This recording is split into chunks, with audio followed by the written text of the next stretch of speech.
Assalamualaikum warahmatullahi wabarakatuh. Bismillahirrahmanirrahim. Bismillahil malikil kudusis salam. Bismillahil azizil hakim. Wassalatu wassalam ala sayyidina wa nabiyyina Muhammad wa ala alihi wa sahbihi ajma'in. Fa inna insyaallah nadraju li kitabi Syekh Abdul Qadir Jalani Sirul Asrar. Wa nafa'na bihi wa ulumihi biddarain amin ya rabbal alamin.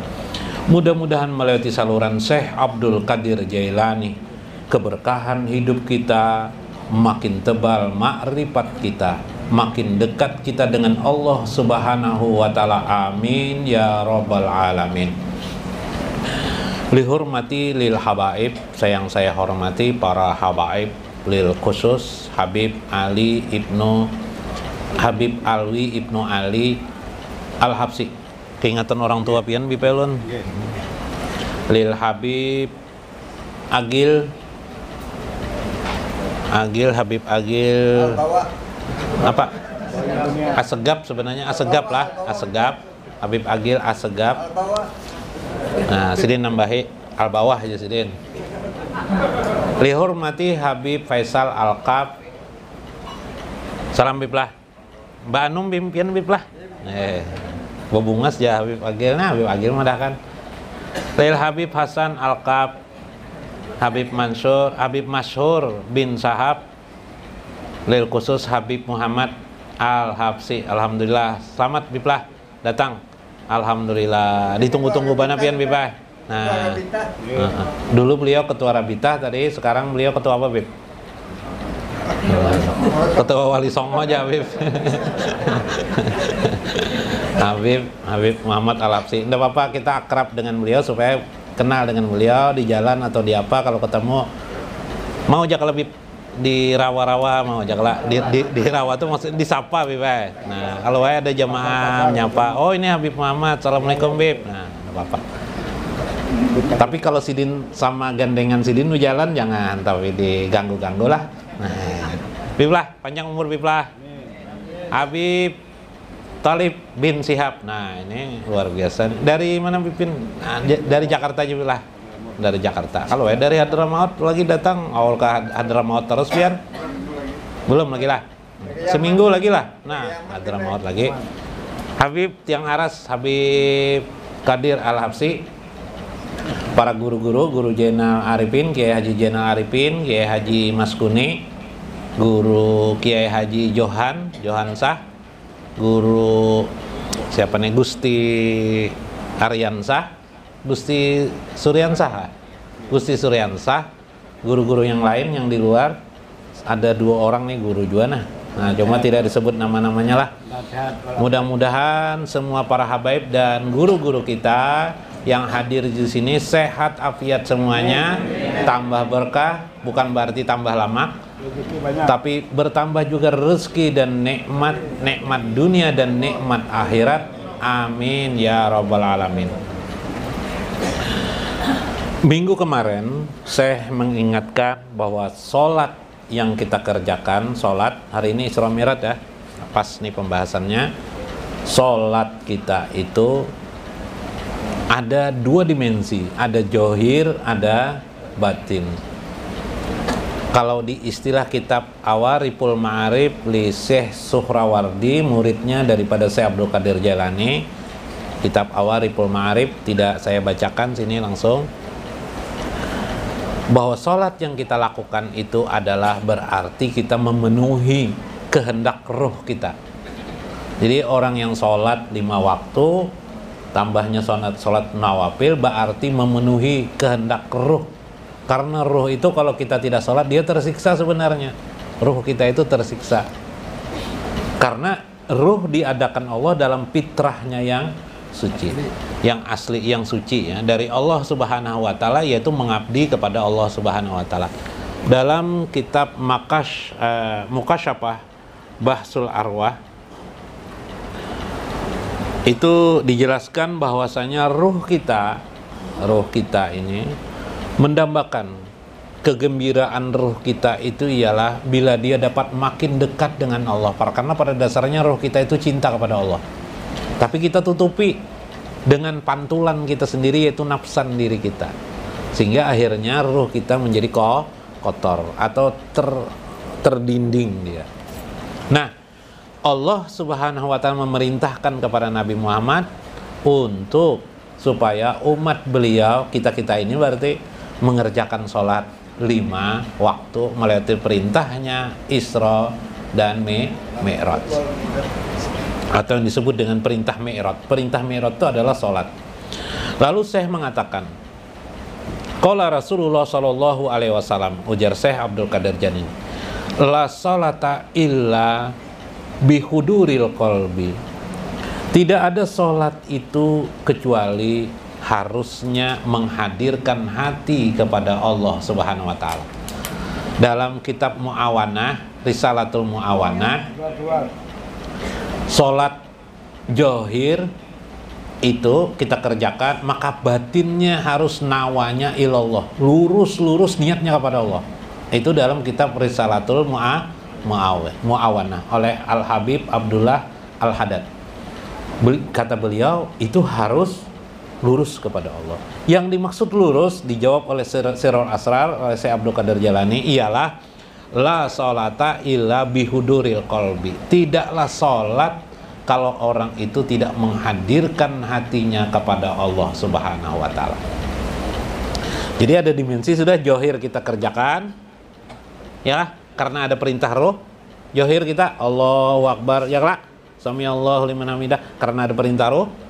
Ruh menghendaki itu. Begitu kita laksanakan, rasa nyaman enggak? Kalau sholat itu kita kerjakan, rasa nyaman enggak? Rasa nyaman. Berarti kalau sudah kita merasa nyaman mengerjakan sholat, berarti kita sudah terhubung dengan roh kita. Terhubung sudah. Tapi kalau sholat kah tidak kah, enggak ada bekasnya di hati kita, berarti kita tidak terhubung dengan sholat kita. Tidak terhubung dengan roh kita. Berarti kita tidak ada hubungan dengan roh kita.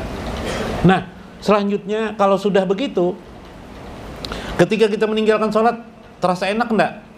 Tidak enak, hati kita bergelora tidak enak. Kenapa jadi hati kita merasa tidak enak? Karena ruh kita merasa tidak enak. Jasadnya tidak mau tunduk kepada ruhnya. Sementara ruhnya ingin dekat dengan Allah Subhanahu wa Ta'ala. Nah, itu maksudnya. Li'anna musalli yunaja rabbuh. Karena pada dasarnya sholat itu bagi orang yang mengerjakan sholat ialah dialog dengan Tuhannya, atau dialog Tuhan kepada hambanya, tepatnya begitu. Sholat itu dialog Allah dengan kita.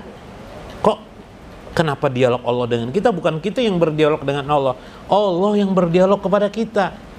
Paling tidak membuka ruang dialog kepada kita. Itulah gambaran yang Nabi katakan, as-sholatu mi'rajul mu'min. Sholat itu mi'rajnya orang mukmin.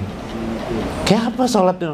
Karena pada saat itu Nabi ke Sidratul Muntaha. Nah, kemarin sudah saya jelaskan apa itu Sidratul Muntaha. Sudah kita berada di Sidratul Muntaha. Jadi ketika kita sholat, seolah-olah orang mukmin itu berada di Sidratul Muntaha. Itu Sidratul Muntaha itu sudah melewati 7 alam. 1 alam saja yang belum lagi dilewati. Namanya alam tajrid. Alam yang hanya Allah saja sendiri.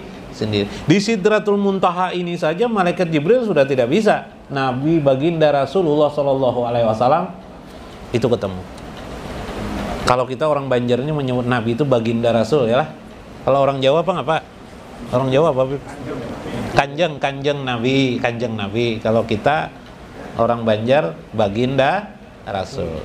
Kalau bahasa Arabnya Sayyiduna Muhammad. Jadi nanti kalau membaca salawat buat Sayyiduna. Lah, Allahumma sholli ala Sayyidina Muhammad wa ala ali Sayyidina Muhammad. Jangan lupa Sayyidina. Nah, jangan lupa, itu pokok sekali. Jangan gelewer-gelewer menyebut nama Muhammad tuh. Gelewer-gelewer bahasa Banjar lah.